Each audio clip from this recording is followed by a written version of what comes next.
नाज़रीन, बड़ी खबर आपके साथ शेयर कर रहे हैं। यमन ने इजराइल के ऊपर हमला कर दिया है। जी हाँ, एक बड़ा हमला यमन की जानिब से रिपोर्ट किया जा रहा है जो इजराइल के ऊपर हुआ है, और जमीनी और फिजाई दोनों हमले जो हैं वो इजराइल पर हुए हैं, जिसके अंदर कैजुअलिटीज रिपोर्ट हो रही हैं और बड़ी भारी कीमत चुकाना पड़ रही है इस वक्त इजराइल को। और हिल के रह गया है इजराइल, क्योंकि हलाकतें रिपोर्ट हुई हैं फिजाई हमले के अंदर भी और जमीनी हमले के अंदर भी। जंगजू तेल अवीव के पास निकले हैं और उन्होंने भी अटैक किया है। इधर से यमनी मिसाइल गिरे हैं, उसके नतीजे में तबाही मची है और हलाकतें हुई हैं और एयरपोर्ट को निशाना बनाया गया है। इजराइल ने यमनी एयरपोर्ट को निशाना बनाया। अब यमन की जानिब से उसके जवाब में जो इजराइल का एयरपोर्ट है इसको निशाना बनाया गया है। तेल अवीव हिट हुआ है और इसके बाद बहरा अरब के अंदर भी यमन ने बड़े ऑपरेशंस किए हैं लॉन्ग रेंज के अंदर, और इजरायली जहाज जो वहां से गुजर रहे थे उनको भी निशाना बनाया है। और सेम टाइम के ऊपर नाज़रीन गजा में इजरायली ऑफिसर्स के हलाकतों की खबर सामने आ रही है। सेम टाइम के ऊपर गजा में इजरायली ऑफिसर्स मारे गए हैं, उनकी खबर भी सामने आ रही है। और अगर हम नाज़रीन लेबनान की बात करें तो लेबनान की सूरत हाल भी काफ़ी ख़तरनाक उस तरफ जा रही है। वहाँ पर जो इजरायली फ़ौज एंटर हुई है और उसके बाद जो वहाँ पर लेबनान में एक हलचल है और लेबनान में फोर्सेस मुतहरिक हो रही हैं। लेबनान की सूरत हाल ख़तरनाक मोड़ की तरफ जो है वो जा रही है। दोबारा से वहाँ पर जंग छिड़ने के जो है वो रिस्क और चांसेस जो है वो बढ़ रहे हैं। तो ये तमाम तफसीलात आपके साथ शेयर करेंगे। आगाज़ नाज़रीन करते हैं यमन से। यमन ने ज़्यादा देर नहीं लगाई है और इजराइल के ऊपर हमला कर दिया है। जब इजराइल ने यमन के ऊपर अटैक किया था तो यमन इसके लिए तैयार था। यमन इससे पहले भी बयान दे रहा था कि वो पूरी तरह से तैयार है अमेरिका और इजराइल को कन्फ्रंट करने के लिए। तो फिर जब इजराइल का हमला यमन के ऊपर हुआ तो यमन ने फौरी स्टेटमेंट जारी की कि हम पीछे नहीं हटेंगे, फ़लस्तीन की हिमायत को किसी तौर पर ख़त्म नहीं करेंगे और अब इजराइल जब वो हमारे हमलों का इंतज़ार करे। तो उन्होंने बहरहाल ये हमला कर दिया और बहुत very in a short time and immediate response आप इसको कह सकते हैं जो यमन की जानिब से किया गया है। और क्वालिटेटिव ऑपरेशंस हुए हैं जिसमें मल्टीपल जो टारगेट्स हैं वो हिट हुए हैं, हाइपरसोनिक बैलिस्टिक मिसाइल्स फायर हुए हैं। और एक बार फिर जो यमनी मिसाइल्स हैं वो इजराइल का जो एयर डिफेंस है उसको चीरते हुए, और उसके अंदर अमेरिकी एयर डिफेंस भी शामिल है, थर्ड सिस्टम वो भी यहां पर डिप्लॉयड था, वो भी एक्टिव था। इजरायली अमेरिकी एयर डिफेंस जो है वो एक्टिव था। बाकायदा ऑर्डर जारी किए गए थे हाई अलर्ट के कि किसी भी वक्त यमन हमला कर सकता है। तो ऑलरेडी हाई अलर्ट के ऊपर जो इजरायली और अमेरिकी एयर डिफेंस है उसको चीरते हुए यमनी मिसाइल जाकर हिट हुए हैं। ठीक है, तो ये एक उनकी सारी टेक्नोलॉजी को मात देने वाली बात है। ये पूरी वेस्टर्न टेक्नोलॉजी को मात देने वाली बात है और यमन इस वक्त पूरी तरह से उनकी इस पावर को एक्सपोज कर रहा है और दुनिया देख रही है कि देखें वो इजरायली एयर डिफेंस भी खरीदते हैं, अमेरिकी एयर डिफेंस पूरी दुनिया में खरीदा जाता है और जिनके यहाँ ये लगा हुआ है, जहाँ पर ये डिप्लॉयड है, वो अपने आप को मुकम्मल सेफ समझते हैं कि यहाँ पर अमेरिकी इजरायली एयर डिफेंस नस्ब है तो हमें कौन नुकसान पहुंचाएगा। तो अब वो अपने आप को सेफ नहीं समझ रहे हैं जब से ये मिसाइल पेनिट्रेट कर रहे हैं। अच्छा, अब नज़र देखिए, यमन ये बता रहा है we carried out top tier operations targeting Ben Gurion Airport with Palestine 2 ballistic missiles. Hypersonic ballistic missile के साथ बेन गोरियन एयरपोर्ट को जो है वो निशाना बनाया गया है। 2 बड़े ऑपरेशंस उन्होंने बेन गोरियन को हिट करने के लिए किए हैं। इसके अलावा यमनी आर्म्ड फोर्सेस जो यूएवी फोर्सेस हैं यानी कि जो ड्रोन फोर्सेस हैं उन्होंने टारगेट किया है वाइटल इजरायली साइट्स को तेल अवीव के अंदर and the operation successfully achieved it's objectives. कामयाबी के साथ जाकर ये ड्रोन्स टकराए हैं। जो बेन गोरियन एयरपोर्ट है उसको बैलिस्टिक मिसाइल्स के साथ और जो तेल अवीव के अंदर टारगेट्स हैं उनको ड्रोन्स के साथ हिट किया है। इसके अलावा we have the capabilities that enable us to expand the target bank in the occupied Palestine। हमारे पास वो कैपेबिलिटीज हैं कि हम पूरा जो ऑक्युपाइड पैलेस्टाइन है यानी जो इजराइल इस वक्त मौजूदा है उस पूरे के अंदर टारगेट्स को हिट कर सकते हैं। सिर्फ एक खास एरिया के अंदर नहीं बल्कि पूरे इजराइल के अंदर मुख्तलिफ टारगेट बैंक को हम हिट कर सकते हैं।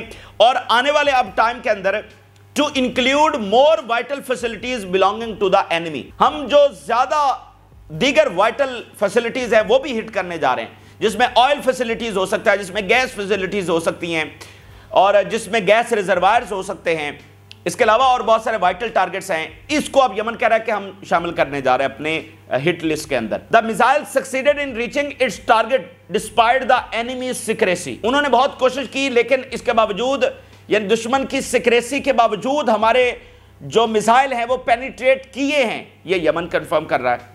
The operation resulted in casualties, and suspension of air traffic at airport. Casualties हुई हैं, यमन कंफर्म कर रहा है casualties हुई हैं और साथ जो एयर ट्रैफिक है वो मुअत्तल हो गई इजरायली बेन गोरियन एयरपोर्ट के ऊपर इस हमले के नतीजे में। इजरायली मीडिया कंफर्म कर रहा है ballistic missiles launch from Yemen towards तल अवीव, बैलिस्टिक मिसाइल जो है वो फायर हुए हैं। तो आप जरा देखें ना कि कैजुअलिटीज करना यहां से बैठकर और पूरा इजराइल को दरहम भरम करके रख देना, भाई फ्लाइट्स रुक गई हैं, जहाज हवा में घूम रहे हैं, अगर कोई मिसाइल किसी जहाज को टकरा जाए तो फिर तो पूरा इजराइल को उन्होंने हिलाया है। अब नाज़रीन, लाइबरमैन जो इजराइल का एक बड़ा ऑफिशियल है, इसकी जरा स्टेटमेंट देखिए। हुतीज वेयरिंग सैंडल्स, बड़ी इंपॉर्टेंट ये स्टेटमेंट है और ये पूरी जो इस्लामिक वर्ल्ड है उसके लिए ये शर्मिंदगी का मुकाम है। Houthis wearing sandals are sending an entire country to shelters in the middle of the night. इससे और अच्छी स्टेटमेंट और क्या हो सकती है। देखिए, जो हक के राह में निकल पड़ते हैं तो फिर उनकी अजमत ही कुछ और होती है और फिर उनका साथ देने वाले भी आ जाते हैं और उनको ताकत भी फिर मिल ही जाती है। लेकिन जो बुज़दिली दिखाते हैं, जो मजलूमों के साथ खड़े नहीं होते और बैठे रहते हैं, तो फिर तारीख भी उनको कूड़ादान के अंदर फेंक देती है और नई दुनिया में उनकी कोई जो अजमत है वो नहीं होती, कोई डिग्निटी के साथ, अजमत के साथ उनको याद नहीं रखा जाता है। तो इजराइल क्या स्टेटमेंट, उनका बड़ा ऑफिशियल क्या स्टेटमेंट जारी कर रहा है कि हुतीज जिन्होंने सैंडल्स पहनी हुई हैं, सैंडल्स पहने हुए हुतीज वो पूरे इजराइल को शेल्टर्स के अंदर भेज रहे हैं। एंड इन द मिडनाइट, आधी रात को जब पूरा इजराइल सोया हुआ है, वो 2000 किलोमीटर दूर बैठे, सहराओं के अंदर बैठे, गारों के अंदर बैठे, सुरंगों के अंदर बैठे हुतीज, जो एक तबाहाल इकॉनमी है यमन, वो हुतीज दुनिया के मजबूत तरीन मुल्क, मजबूत तरीन आर्मी, मजबूत तरीन एयर डिफेंस, नेटो, अमेरिका, पूरा वेस्ट जहां पर खड़ा है, जिसकी मदद को उस पूरे इजराइल को शेल्टर्स में भागने पर मजबूर कर रहे हैं। तो इससे बड़ी कोई ह्यूमिलिएशन या इससे बड़ी कोई डिफीट या इससे बड़ा कोई एक्सपोज करना उनकी सारी पावर को और क्या हो सकता है। तो हुतीज अपनी कैपेसिटी से भी ज्यादा लड़े हैं। जब हुतीज आए थे किसी को ये यकीन नहीं था कि वो इतनी बड़ी बैटल यहां पर लड़ सकेंगे अमेरिका से इजराइल के खिलाफ, ठीक है। तो ये उन्होंने अपनी कैपेसिटी से भी ज्यादा किया है।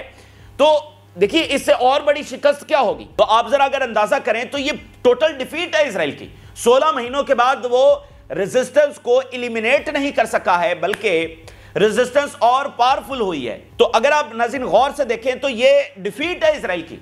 तमाम फ्रंट्स ओपन हैं, रेजिस्टेंस एलिमिनेट नहीं हुई है बल्कि रेजिस्टेंस और पावरफुल हुई है। तो अगर आप नाज़रीन गौर से देखें तो ये डिफीट है इजराइल की। तमाम फ्रंट्स ओपन हैं, रेजिस्टेंस खत्म नहीं हुई है, रेजिस्टेंस बल्कि और स्ट्रांग हुई है, और स्ट्रांग होकर इजराइल के ऊपर हमलावर हो रही है। और 16 महीने गुजर रहे हैं, अब 16 महीने होने वाले हैं। 16 महीनों के अंदर इजराइल की मिलिटरीली क्या फतह, भाई मिलिटरीली हम फतह की बात कर रहे हैं ना। उसकी जो आर्मी बहुत बड़ी मानी जाती है, वो जी को बहुत बड़ी पावर है, उसके खिलाफ कोई कुछ नहीं कर सकता। तो अब मुझे बताइए 16 महीनों में उसने क्या कर लिया है?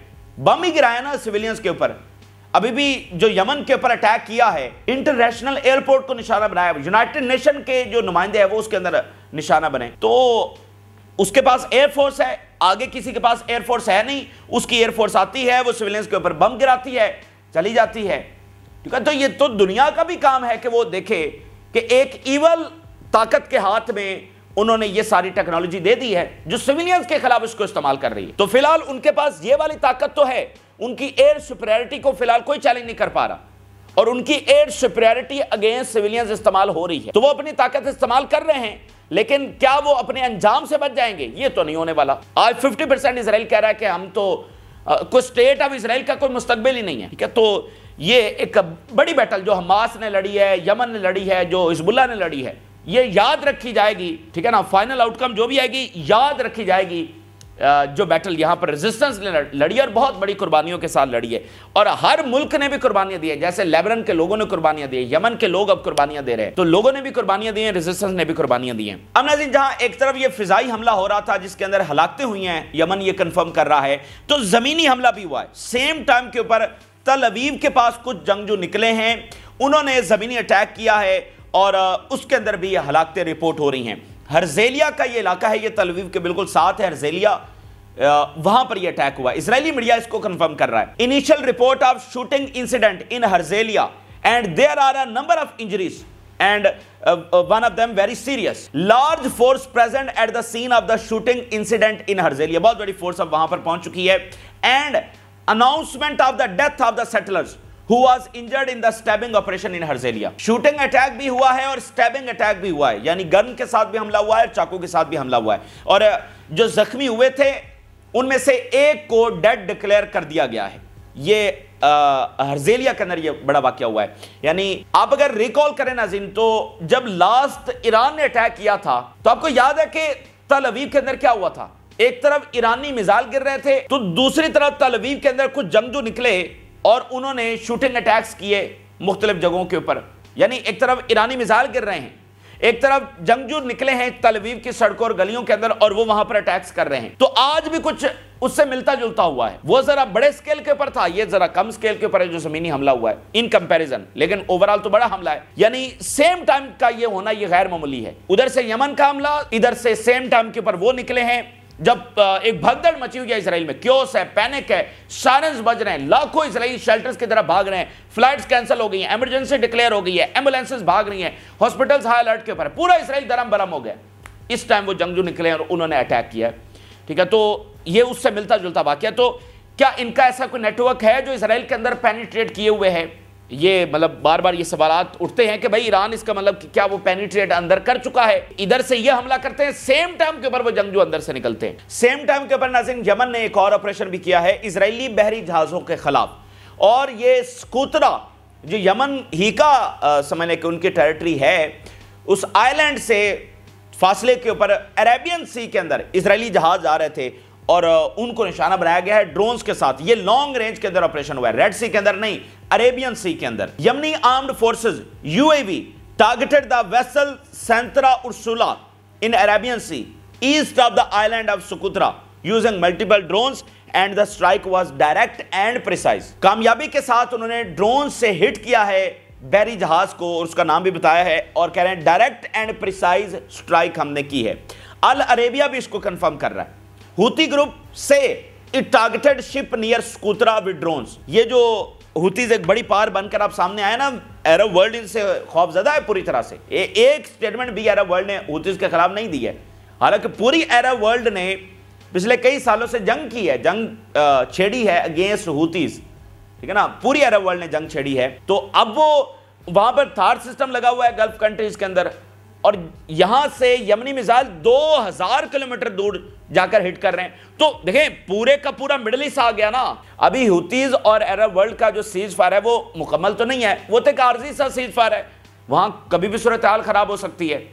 तो 2000 किलोमीटर एक्यूरेसी के साथ जाकर वो हिट कर रहे हैं। तो अब ये सारे भी अपने तौर पर खौफजदा हैं कि भाई ये क्या हो रहा है। वहां पर जो थार सिस्टम लगा हुआ है वही तो इसराइल में लगा हुआ है और इसराइल में उनको नहीं बचा रहा, तो इधर वो कैसे बचाएगा? तो इसलिए हुतीज के खिलाफ इस वक्त कोई जाने की जरूरत नहीं कर रहा है, कोई एक स्टेटमेंट भी नहीं दे रहा है हुतीज के खिलाफ। और 3 दिन पहले हुतीज ने कहा था कि अगर किसी ने कोई सहूलतकारी की, अमेरिका की, इसराइल की, तो फिर वो भी हमारा निशाना होगा। तो बाकी यहां पर रशिया भी इंगेज है, चाइना भी इंगेज है और हुतीज और अरब वर्ल्ड के दरमियान। तो हुतीज की शर्त सिर्फ यही है कि कोई अमेरिका के साथ जाकर ना मिले, तो हमारी उनसे कोई मसला नहीं है। तो वहां से अब रशिया ने एंटी शिप मिसाइल भी देने हैं और भी वेपन चाइना और रशिया से इनको मिल रहे हैं, मजीद मिलने हैं, क्योंकि ये तहाद आगे बढ़ रहा है। ताज़ा तरीन रिपोर्ट के मुताबिक जब चाइना के ऊपर जंग छेड़ी जाएगी, अमेरिका जब छेड़ेगा, तो हुतीज भी चाइना के साथ लड़ेंगे। इस वक्त हुतीज जो हैं वो किसके साथ लड़ रहे हैं? रशिया के साथ। ठीक है, रशिया के साथ मिलकर लड़ रहे हैं यूरोप में। और यमन का तस्करा जो है वो एंड ऑफ टाइम में भी आता है। तो ये सारी मिस्टीरियस चीजें अगर कनेक्ट करें तो अब देखें, मतलब हुतीज अचानक से उभर कर सामने आए, विद इन मंथ्स एक इतनी बड़ी पार बन गए। अब वो कहां रूस, कहां चीन, हर तरफ मतलब उनका बोलबाला हो रहा है और एंड ऑफ टाइम में भी उनका तज़किरा है, ये बात भी ज़हन में रखें। अच्छा, इसी दरमियान जो इसराइल ने हमला किया था यमन पर, उसमें आज WHO वर्ल्ड हेल्थ ऑर्गेनाइजेशन ने बताया है कि उनका भी एक नुमाइंदा जो है वो जख्मी हुआ है। अंदाजा करें दुनिया ने किस इवल ताकतों के हाथों में ये सारा कुछ दिया है। WHO के नुमाइंदे, यूनाइटेड नेशन के नुमाइंदे इसमें निशाना बन रहे हैं। तो ये पूरी दुनिया को सोचना चाहिए कि ये जो ताकत है ये किसी की इत्तेहादी नहीं है, ये किसी के हक में नहीं है, ये कोई पीस लाने वाली नहीं है, ये दुनिया को तबाह कर देगी। इसके जो सारे कारनामे हैं ये दुनिया को तबाह कर देंगे। यूनाइटेड नेशन के जो चीफ हैं उनकी स्टेटमेंट आई है कि Israeli strike on Sanaa airport as alarming. लेकिन अब बात यह है कि यहाँ स्टेटमेंट से कुछ होने वाला नहीं है, स्टेटमेंट्स तो बहुत दी जा चुकी हैं, दुनिया को प्रैक्टिकल एक्शन जो है वो लेना पड़ेगा। तो ये नाज़रीन यमन ने हमला किया, साथ उन्होंने स्टेटमेंट जारी किया कि हमारे हमले जारी रहेंगे। अब इजराइल अगर हमला करेगा, यमन इससे भी बड़ा हमला करेगा, वगरना उनके हमले तो ओवरऑल जो है वो जारी रहेंगे। तो अब आने वाला टाइम काफी डेंजरस है, तमाम फ्रंट्स ओपन हैं, मजीद खुल रहे हैं, शाम लेबनान के अंदर भी सूरत हाल खराब हो रही है। सिर्फ एक बात ध्यान में रखें, जब लेबनान के साथ जंग हो रही थी इजराइल की और इजरायली सेटलर्स की कैजुअलिटीज होना शुरू हुई थी, तो हमने आपको क्या कहा था, अब ये ज्यादा देर इजरायली जंग को कंटिन्यू नहीं रख सकेगा, ये हिजबुल्लाह वाली जंग को, और उससे 10-12 दिनों के अंदर अंदर इजराइल को वहां एग्रीमेंट करना पड़ा। हालांकि इजराइल एग्रीमेंट के लिए नहीं गया था, वहां इजराइल मुकम्मल तबाह करने के लिए गया था, ठीक है। तो यहां भी अगर यमन के हमले इसी तरह से जारी रहते हैं, वो इसी तरह शेल्टर्स में भागते हैं, इसी तरह कैजुअलिटीज होती है, तो इनके लिए ये भी मुश्किल हो जाएगा। तो ये तमाम इतराफ से इनके दरवाजे बंद होते चले जाएंगे और रेजिस्टेंस तो अपनी जगह पर मौजूद है और वो और पावरफुल हो रही है। इसी दरमियान गजा से खबर सामने आ रही है, गजा में 2 इजरायली ऑफिसर्स, 1 मेजर और फौजी जो है वो हलाक हुए हैं। मतलब आज पूरी तरह से इजराइल हिला हुआ है, इधर से भी कैजुअलिटीज, उधर से भी, मतलब एक तरफ तल अवीव में निकला, एक तरफ फिजाई हमलों में, एक तरफ गजा से खबर आ गई कि वहां पर भी कैजुअलिटीज हो गई। 3 फ्रंट्स पर आज कैजुअलिटीज रिपोर्ट हुई हैं। इजरायली आर्मी खुद कंफर्म कर रही है, killing of a major in battle in the north of the Gaza Strip, major मारा गया है नॉर्थ के अंदर। Spokesperson for the occupation army announced the killing of 2 officers and the injury of other soldiers in the battles of the north of the Gaza. 2 officers, 1 major और कई ये मारे गए हैं और कई जो इजरायली फौजी हैं वो जख्मी हुए। ये आज गजा से बड़ी खबर सामने आ रही है। इसी दरमियान अगर हम बात करें शाम की, तो शाम की सूरत हाल काफी खराब है। एसडीएफ के जो क्लैशेज हैं वो हो रहे हैं, लार्ज स्केल लेवल के ऊपर क्लैशेज एसडीएफ और तुर्किश बैक्ड फोर्सेस के इस वक्त रिपोर्ट किए जा रहे हैं। एसडीएफ की स्टेटमेंट देखिए, अल अरेबिया न्यूज कोट कर रहा है, we destroyed tanks and armoured vehicles of Turkish backed factions in Manbij countryside. वो एसडीएफ कह रही है कि हमने टर्किश बैक्ड फोर्सेस के टैंक्स और आर्मर्ड व्हीकल्स तबाह किए। Thwarting a large scale attack with Turkish support on the south eastern countryside of Manbij. वो कह रहे हैं कि लार्ज स्केल अटैक इनकी जानिब से किया गया था, उसको हमने रोका है। तो ये किसी भी वक्त यहाँ फुल स्केल वॉर के अंदर मामला कन्वर्ट भी हो सकता है और एसडीएफ भी इस बारे में बात कर रही है। उर्दुगान कह रहे हैं कि हम इनको वेपन के साथ दफन करेंगे। तो ये मामला यहां पर काफी खराब है, बहुत सारे ग्रुप्स निकल रहे हैं, इजराइल के खिलाफ बहुत ज्यादा सेंटिमेंट्स हैं। और जो कोस्टल लाइन है ना नाज़रीन, जहां पर एलवाइट्स बैठे हुए हैं, वहां पर जो सूरत हाल है वो भी बहुत डेंजरस है। जो तारतुरस का इलाका है वहां पर भी एक नया फ्रंट खुलता हुआ नजर आ रहा है और वो बहुत डेंजरस होगा, वो किसी तौर पर नहीं खुलना चाहिए। ये आपसी लड़ाई अंदर शुरू हो जाएगी और वो बहुत भयानक होने जा रही है। ये जो इन्होंने फोर्सेस मजीद वहां पर भेजी हैं, तो यहां सेटलमेंट की जरूरत है, बातचीत की जरूरत है, इजराइल को कन्फ्रंट करने की जरूरत है, वगरना ये शाम में एक बहुत, जैसे देखे ना कल रशिया के फॉरेन मिनिस्टर ने क्या कहा, हम पूरा जोर लगाएंगे कि शाम लीबिया ना बने। तो इसका मतलब ये नहीं है कि वहां पर स्टेबिलिटी आ गई है, अभी तो ये एक नया फेज है जहां पर इजराइल अमेरिका अपनी ग्रेट गेम्स है वो खेल रहे हैं और टर्की और एसडीएफ की जो लड़ाई है वो और तबाही ला सकती है। लेबनान की अगर हम बात करें, लेबनान का नाज़रीन मामला खत्म नहीं हुआ है। लेबनान का ये मत समझिए कि वहां पर मतलब अब जंग वो खत्म होगी, वो जंग खत्म नहीं हुई है। जब तक गजा की जंग है वो मुकम्मल वहां पर कोई पीस नहीं होने वाला है। वो वहां पर पॉज है और एक टैक्टिकल पॉज था कि जिसमें कि सीज फायर की तरफ मामला चला जाए। अब जैसे अभी भी मुज़ाकरात हो रहे हैं, ट्रंप ये वो, तो एक पॉज वहां पर है, फिर थोड़ा सा लेबनान के लोगों को रिलीफ देने के लिए। तो मामला खत्म नहीं हुआ है। अभी देखें इजरायली फौज फिर दाखिल हुई है और उन्होंने रोड्स तबाह किए हैं। आप अंदाजा करें, इनकी मेंटेलिटी चेक करें, फौज घुसी हुई है, रोड्स तबाह वो कर रहे हैं। इनकी मेंटेलिटी चेक करें कि रोड्स के ऊपर बुलडोजर चलाकर सारे रोड्स ये तबाह करते चले जा रहे हैं। तो इनकी फौज पेनिट्रेट कर रही है, for the very first time इसने पेनिट्रेट किया है। तो वहां पर मामला जो है वो कुछ खराब होता हुआ नजर आ रहा है। तो किसी भी वक्त वो फ्रंट भी शुरू हो सकता है अगर ये ओवरऑल कोई शाम में मामला नहीं थमता, गजा की जंगबंदी अगर नहीं होती, जो फिलहाल नजर किसी तौर पर नहीं आ रही, और यमन की ये एस्केलेशन हो रही है, तो ये बात मुझसे 100% लिखवा लें कि लेबनान की जंग दोबारा शुरू होगी। किसी तौर पर वो जंग रुक ही नहीं सकती है। तो ये ताज़ा तरीन तफसीलात हैं जो आपके साथ शेयर की। अपनी राय जरूर आगा करें। जिन लोगों ने चैनल को सब्सक्राइब नहीं किया उनसे रिक्वेस्ट करेंगे एक चैनल को जरूर सब्सक्राइब कर लें ताकि हर आने वाली वीडियो आप तक पहुंच सके। इजाज़त दीजिए, अल्लाह हाफिज़।